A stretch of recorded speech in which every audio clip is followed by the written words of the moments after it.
మా Gulf news కి స్వాగతం. ప్రతిరోజు 6 దేశాల తాజా వార్తలు మీకు అందించబడతాయి.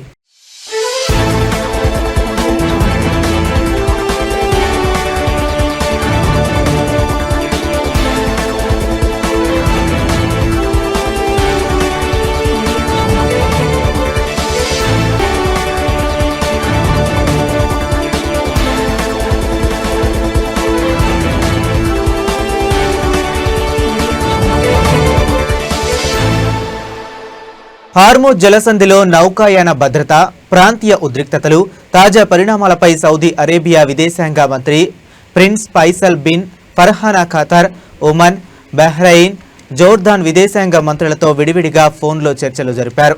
ఈ సందర్భంగా ఖతార్ ప్రధానమంత్రి విదేశాంగ మంత్రి Sheikh Mohammed bin Abdul Rahman Al Thani, Oman విదేశాంగ మంత్రి Sayyid Badr bin Mohammed Al Busaidi, Bahrain విదేశాంగ మంత్రి doctor Abdullatif bin Rashid Al Zayani, Jordan ఉప ప్రధానమంత్రి విదేశాంగ మంత్రి ఐమాన్ సఫాదీతో ఆయన మాట్లాడారు.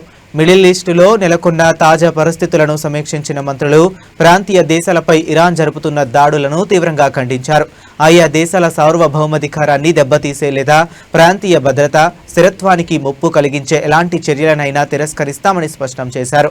అలాగే ఈ ప్రాంతంలో ఉద్రిక్తతలను తగ్గించడం, భద్రతను పునరుద్ధరించడం, హార్ముజ్ జలసంధి గుండా అంతర్జాతీయ నౌకాయాన స్వేచ్ఛను పరిరక్షించడం కోసం చేపడుతున్న చర్యలపై కూడా మంత్రులు తమ అభిప్రాయాలు పంచుకున్నారు. ప్రాంతీయ శాంతి, స్థిరత్వం కోసం పరస్పర సహకారాన్ని మరింత బలోపేతం చేయాలని ఈ సందర్భంగా వారు నిర్ణయించినట్లు అధికార యంత్రాంగం తెలిపింది.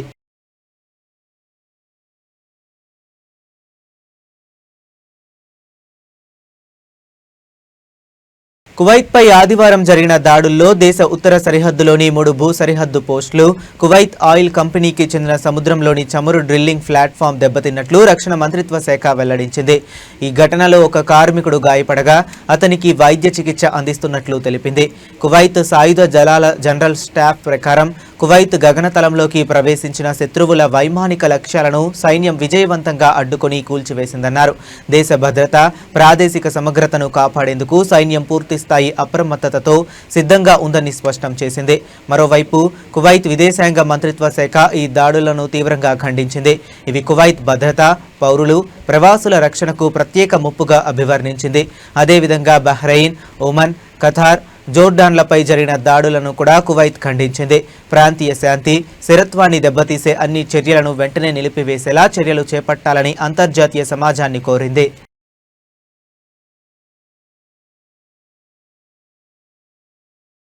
Qatar father Amir His Highness Sheikh Hamad bin Khalifa Al Thani మరణం పట్ల ప్రపంచ దేశాలు తీవ్ర సంతాపం వ్యక్తం చేశాయి. ఖతార్లోని పలు దేశాలు రాయబార కార్యాలయాలు, రాయబారులు తమ సంతాప సందేశాలను విడుదల చేశాయి. ఆధునిక ఖతార్ నిర్మాణంలో ఆయన పాత్ర మరువలేనిది. దేశాన్ని ప్రపంచ వేదికపై అగ్రస్థానానికి తీసుకువెళ్లిన గొప్ప రాజనీతిజ్ఞుడు అని అభివర్ణించారు.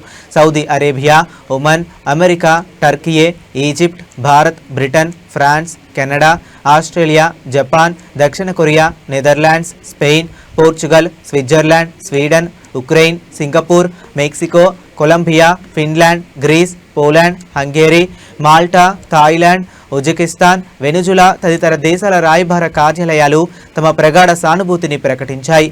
ఫాదర్ అమీర్ నాయకత్వంలో ఖతార్ ఆర్థిక, విద్య, క్రీడలు, మౌలిక వసతులు, దౌత్య రంగాల్లో విశేష ప్రగతి సాధించి ప్రపంచవ్యాప్తంగా గుర్తింపు పొందిందని అన్ని దేశాలు పేర్కొన్నాయి.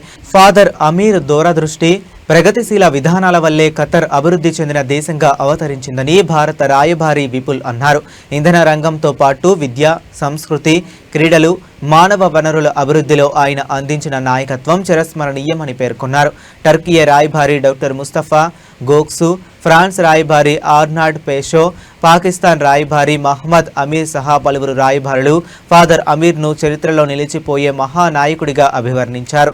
ప్రాంతీయ శాంతి, అంతర్జాతీయ సహకారం, అభివృద్ధికి ఆయన చేసిన కృషి చిరస్థాయిగా నిలిచిపోతుందని నివాళులు అర్పించారు.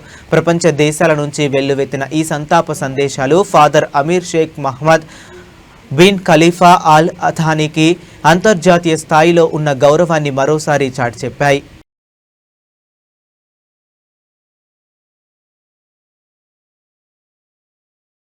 ఉమన్ ఆహార భద్రతా వ్యూహంలో అల్ తాహిరా గవర్నరేట్ కీలక కేంద్రంగా ఎదుగుతుంది. ప్రభుత్వ, ప్రైవేటు రంగం సమన్వయంతో ఆధునిక సాంకేతికత ఆధారంగా వ్యవసాయం, పశుసంవర్ధక, మత్స్య రంగాల్లో భారీ పెట్టుబడులను ఆకర్షిస్తూ స్థానిక ఆహార ఉత్పత్తిని పెంచే దిశగా వేగంగా ముందుకు సాగుతుంది. అల్ తాహిరా అగ్రికల్చర్, జలవనరుల director general doctor Talal bin Zahran Al Busaidi ప్రకారం ప్రస్తుతం గవర్నరేట్లో 67 ఆహార భద్రతా పెట్టుబడి ప్రాజెక్టులు ఉన్నాయి. మొత్తం పెట్టుబడి విలువ ఓఎంఆర్ 84 మిలియన్లు. 2026లో ఓఎంఆర్ 37.5 మిలియన్ల నుంచి ఓఎంఆర్ 50 మిలియన్ల మధ్య కొత్త పెట్టుబడులను ఆకర్షించాలనే లక్ష్యంతో ప్రభుత్వం ముందుకు సాగుతుంది. వ్యవసాయం, పశుసంవర్ధక, జలవనరుల రంగాల్లో నాణ్యమైన ప్రాజెక్టులను తీసుకురావాలని లక్ష్యంగా పెట్టుకుంది. ఇబ్రిలో గ్రీస్ హౌస్, వెజిటేబుల్ సాగు, ఖర్జూరా తోటలు, పశుగ్రాసం ఉత్పత్తి, పశుసంవర్ధక, పౌల్ట్రీ, టిష్యూ కల్చర్ ప్రయోగశాలలు, నీటి బాట్లింగ్ యూనిట్, ఎరువుల తయారీ, వెటర్నరీ ఆసుపత్రులు, టేబుల్ ఎగ్ ఉత్పత్తి వంటి అనేక ప్రాజెక్టులు కొనసాగుతున్నాయి. ఇవి ఆహారం సరఫరా వ్యవస్థను బలోపేతం చేయడంతో పాటు విలువ ఆధారిత ఉత్పత్తులను పెంచుతున్నాయి. టాంక్లో ఖర్జూరం, ఉల్లిపాయలు, బంగాళాదుంప, వెల్లుల్లి, కూరగాయల సాగు, ఆహార ప్రాసెసింగ్, పశుసంవర్ధక, టేబుల్ ఎగ్ ఉత్పత్తితో పాటు 10 కీలక ప్రాజెక్టులు అమలవుతున్నాయి. యాంకుల్లో ద్రాక్ష, అత్తిపండ్ల సాగు, ఖర్జూరా ఉత్పత్తి, పశుసంవర్ధక, పశుగ్రాసం సాగు, ఫుడ్ ప్రాసెసింగ్, చేపల మార్కెట్ నిర్వహణ, నీటి శుద్ధి, బాట్లింగ్ వంటి 9 ప్రాజెక్టులు కొనసాగుతున్నాయి. ఇకపై కేవలం ఉత్పత్తి పెంపుకే కాకుండా సార్టింగ్, ప్యాకేజింగ్, నిల్వ, ఫుడ్ ప్రాసెసింగ్, మార్కెటింగ్, ఎగుమతులు వంటి వాల్యూ చైన్స్ అభివృద్ధిపై దృష్టి సారించనున్నట్లు డాక్టర్ అల్ బుసైదీ తెలిపారు. పాడి, మీట్ ప్లాంట్స్, పశుగ్రాస తయారీ, స్టోరేజ్ కేంద్రాలు, రిఫ్రిజిరేటర్ గోడౌన్లు, స్మార్ట్ వ్యవసాయం, ఆహార పరిశ్రమల విస్తరణ ద్వారా జాతీయ ఆర్థిక వ్యవస్థలో ఈ రంగం వాటాను పెంచాలని ప్రభుత్వం లక్ష్యంగా పెట్టుకున్నట్లు వెల్లడించారు. అదేవిధంగా 2026 కోసం తత్వీర్ వేదికపై 36 కొత్త పెట్టుబడి ప్రాజెక్టులను ప్రకటించారు. ఇబ్రి ఇండస్ట్రియల్ సిటీలో ఫుడ్ ప్రాసెసింగ్, సేంద్రియ ఎరువుల తయారీకి సంబంధించిన 11 పెట్టుబడి అవకాశాలు కూడా అందుబాటులోకి తీసుకొచ్చినట్లు తెలిపారు.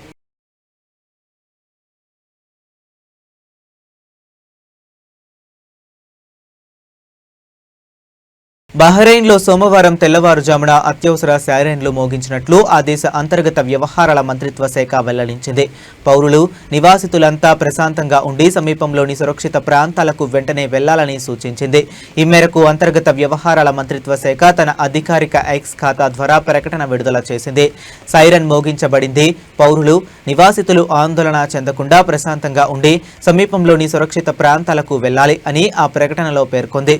ప్రస్తుత పరిస్థితిని అధికారులు నిరంతరం పర్యవేక్షిస్తున్నారని, ప్రజలు అధికారిక వర్గాలు జారీ చేసే భద్రతా సూచనలను తప్పనిసరిగా పాటించాలని మంత్రిత్వ శాఖ కోరింది.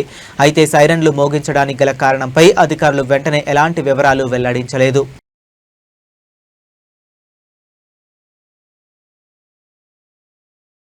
యుఏఈలో పాఠశాలల వేసవి సెలవుల కారణంగా రోడ్లపై ట్రాఫిక్ గణనీయంగా తగ్గి ప్రయాణ సమయం తగ్గింది. అయితే ఈ సౌలభ్యాన్ని కేవలం సెలవులకే పరిమితం కాకుండా ఏడాది పొడవునా కొనసాగించే అవకాశం ఉందని రవాణా, ఉపాధి రంగం నిపుణులు అభిప్రాయపడుతున్నారు. పాఠశాలలు మూతపడడంతో రోజు వేలాది స్కూల్ ట్రిప్పులు రద్దవడం ట్రాఫిక్ తగ్గడానికి ప్రధాన కారణమైనప్పటికీ ఆఫీసుల పనివేళల్లో మార్పులు, ఫ్లెక్సిబుల్ స్టార్ట్ టైమింగ్, పరిమితి work from home, car pooling, school బస్సుల వినియోగం పెంపు వంటి చర్యలతో రద్దీ సమయాల్లో వాహనాల సంఖ్యను తగ్గించవచ్చని వారు సూచిస్తున్నారు. యుఏఈలో అతిపెద్ద private school bus operator STS group CEO Steve Barnell మాట్లాడుతూ ప్రతి వేసవిలో ఉదయం ట్రాఫిక్లో స్పష్టమైన మార్పు కనిపిస్తుందని చెప్పారు. ట్రాఫిక్ సమస్య కేవలం వాహనాల సంఖ్య వల్ల కాకుండా అందరూ ఒకేసారి రోడ్లపైకి రావడమే ప్రధాన కారణమని ఆయన పేర్కొన్నారు. ఆఫీస్ సమయాలను వేరువేరుగా నిర్ణయించడం, ఫ్లెక్సిబుల్ వర్కింగ్ అవర్స్ అమలు చేయడం, స్కూల్ బస్సుల వినియోగాన్ని పెంచడం ద్వారా కొత్త రోడ్లు నిర్మించకుండానే ప్రస్తుతం ఉన్న రోడ్ల సామర్థ్యాన్ని మరింత సమర్థంగా వినియోగించవచ్చని తెలిపారు. దుబాయ్ ప్రభుత్వం గతంలో నిర్వహించిన అధ్యయనాల ప్రకారం 2 గంటల ఫ్లెక్సిబుల్ ఆఫీస్ ప్రారంభ సమయంతో పాటు నెలకు 4 నుంచి 5 రోజుల వర్క్ ఫ్రం హోం అమలు చేస్తే ఉదయం రద్దీ సమయంలో ప్రయాణ సమయం 30% వరకు తగ్గే అవకాశం ఉంది.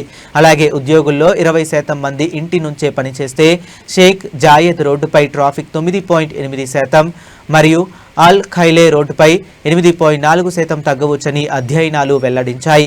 రోడ్ సేఫ్టీ యుఏఈ వ్యవస్థాపకుడు థామస్ ఎడెల్మర్స్ మాట్లాడుతూ ట్రాఫిక్, స్కూల్ డ్రాప్లు, పికప్లు ఒక కారణమే తప్ప అవే ప్రధాన కారణం కాదన్నారు. స్కూల్ బస్సుల వినియోగం పెరగడం, చట్టబద్ధమైన కార్ పూలింగ్ విధానాలను ప్రోత్సహించడం వల్ల ట్రాఫిక్తో పాటు కాలుష్యం కూడా తగ్గుతుందని చెప్పారు. ఆర్టీఏ అధ్యయనం ప్రకారం ఒక్క స్కూల్ బస్ రోడ్లపై నుంచి దాదాపు 50 ప్రైవేటు కార్లను తగ్గించగలదు. దీంతో విద్యార్థుల భద్రత కూడా మెరుగుపడుతుందని ఆయన పేర్కొన్నారు. ఈ ఏడాది ప్రారంభంలో roads and transport authority, Yango group, urban express కలిసి స్కూల్ ట్రాన్స్పోర్ట్ పూలింగ్ సేవను ప్రయోగాత్మకంగా ప్రారంభించాయి. ఒకే ప్రాంతంలో నివసిస్తూ సమీప పాఠశాలలకు వెళ్లే విద్యార్థులను షేర్డ్ ఎస్యూవీల్లో తరలించే ఈ విధానం విజయవంతమైతే భవిష్యత్తులో మరిన్ని ప్రాంతాలకు విస్తరించే అవకాశం ఉంది. టీఏఎస్సీ అవుట్సోర్సింగ్ మరియు గ్రూప్ చైర్మన్ మహేష్ షహదాద్పూరి మాట్లాడుతూ టెక్నాలజీ, ఫైనాన్స్, కన్సల్టింగ్, కార్పొరేట్ రంగాల్లో ఫ్లెక్సిబుల్ పనివేళలు, వర్క్ ఫ్రం హోం అమలు చేయటం సులభమని చెప్పారు. అయితే ఆరోగ్య సేవలు, తయారీ, హాస్పిటాలిటీ, రిటైల్, లాజిస్టిక్స్ వంటి రంగాల్లో ఉద్యోగులు ప్రత్యక్షంగా హాజరు కావాల్సి ఉండడంతో పూర్తి స్థాయి రిమోట్ వర్క్ సాధ్యం కాదన్నారు. అయినప్పటికీ షిఫ్ట్లను విభజించడం, పని సమయాల్లో సౌలభ్యం కల్పించడం వంటి చర్యల ద్వారా ట్రాఫిక్ ఒత్తిడిని గణనీయంగా తగ్గించవచ్చని అభిప్రాయపడ్డారు.